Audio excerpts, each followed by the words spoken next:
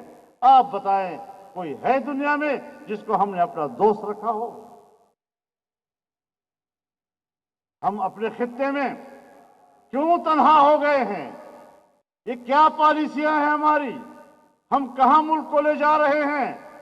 اس طریقے سے ریاست محفوظ نہیں رہ سکتی، ہمیں ہر قیمت پر اس نظام کو تبدیل کرنا ہوگا۔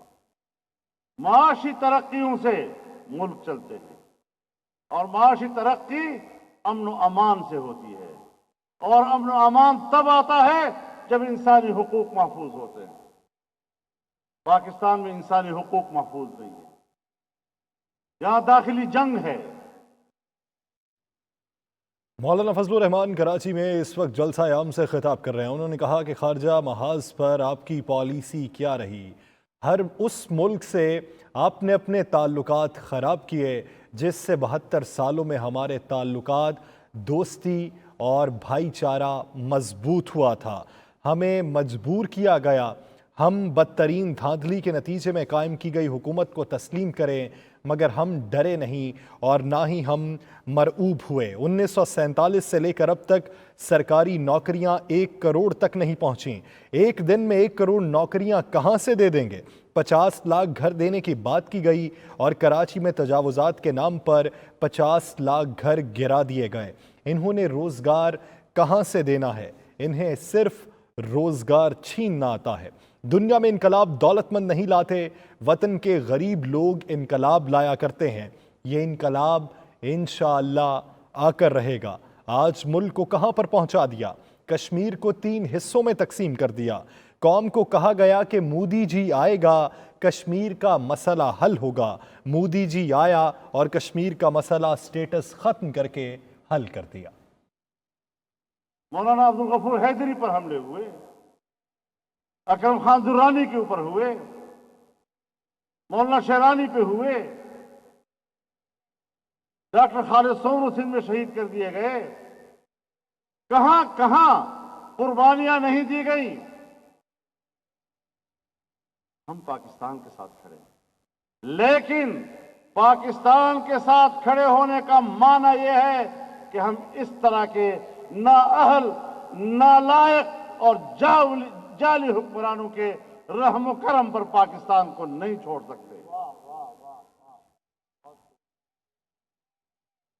ہم نے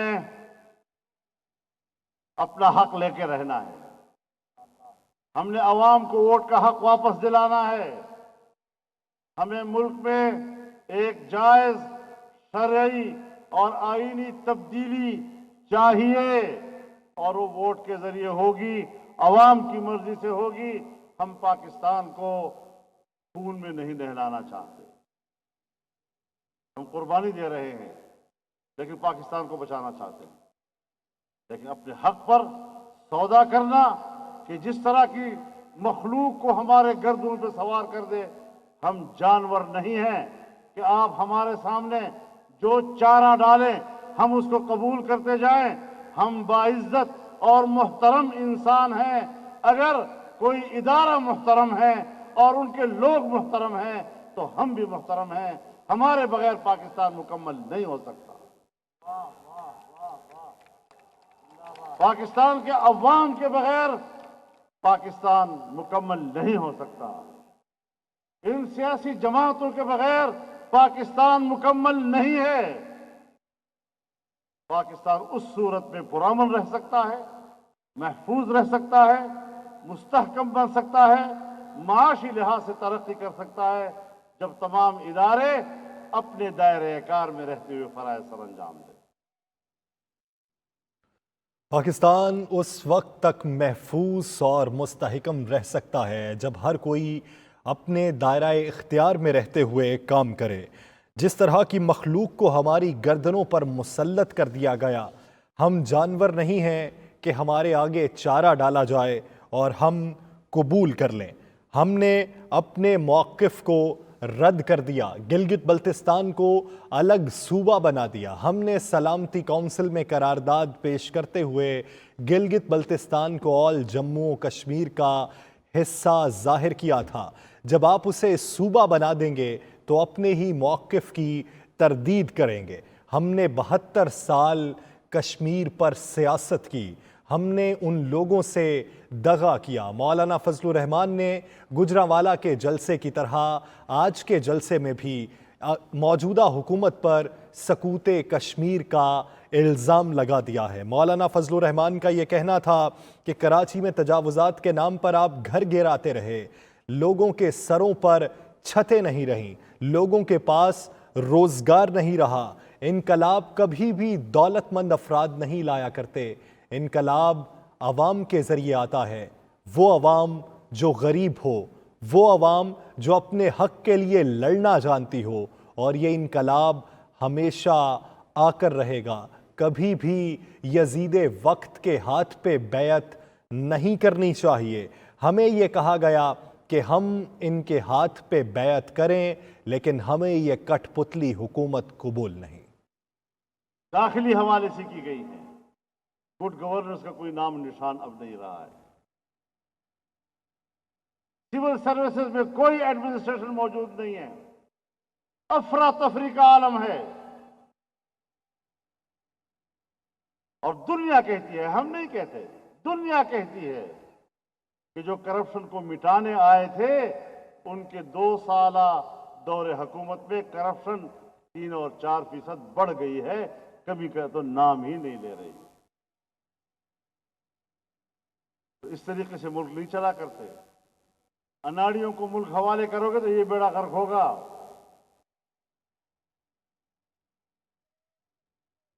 تم نے لوگوں میں کہا یہ لوگ چور ہیں، چور ہیں، چور ہیں، چور ہیں، بدنام بھی کیا۔ آپ اس موجودہ حکومت کی برکت سے لوگ انہی کو دوبارہ مانگ رہے ہیں کہ انہی کو واپس لے آؤ، کم از کم کھانے پینے کو تو کچھ ملتا تھا۔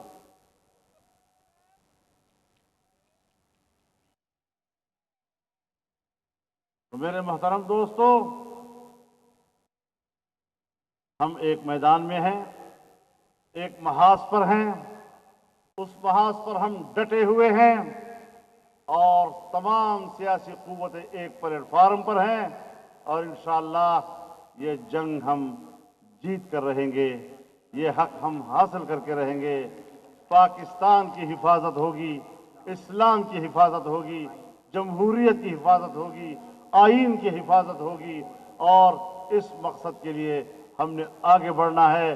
ہمارے اندر نظریاتی اختلاف ہو سکتے ہیں، لیکن جب تک زمین ہمارے ہاتھ میں نہیں ہے، کون کہہ سکتا ہے کہ اس پہ کیا کاشت کیا جائے؟ ہم اپنا حق لے کر رہیں گے، عوام کا حق لے کر رہیں گے۔ آپ انشاءاللہ دعا بھی کریں گے اور دوا بھی کریں گے۔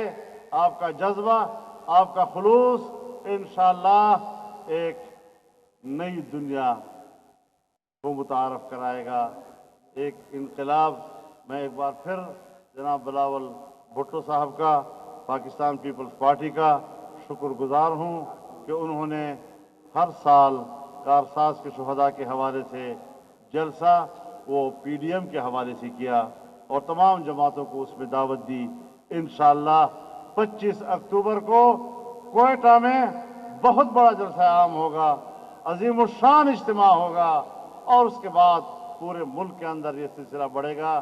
انشاءاللہ ہم اس سفر کو جاری رکھیں گے۔ اللہ ہمارا حامی و ناصر ہو۔ وآخر دعوانا